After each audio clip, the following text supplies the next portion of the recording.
Secondo i sensori di CAV, concessioni autostradali venete, sono stati quasi 21.000 i mezzi che tra le 6 del mattino e mezzogiorno hanno percorso il tratto autostradale tra Padova Est e Arino in direzione Trieste.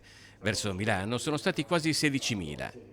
Dati che si sono ripetuti anche nel pomeriggio e che confermano la previsione di un traffico agostano da bollino rosso, intenso ma ordinato, complicato solo da un tamponamento tra due auto con un ferito lieve prima delle 10 nei pressi dello svincolo per la A13 verso Bologna.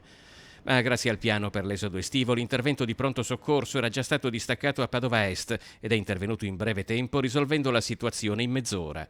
A causa del traffico intenso, comunque, l'incidente ha provocato fino a 3 chilometri di coda. È il primo pomeriggio il momento nel quale sulla rete autostradale gestita dal CAV si registra il maggior numero di transiti, circa 3.800 all'ora in direzione Trieste. Ma questa rete autostradale è in grado di reggere un traffico che può arrivare fino a 5.500 passaggi all'ora. Da domani si prevede una situazione di traffico simile ma in direzione Milano a causa dei rientri, con traffico che si prevede sostenuto specie nel pomeriggio sera e fino a lunedì mattina, dove andrà a sommarsi alla ripresa dei transiti feriali e pesanti.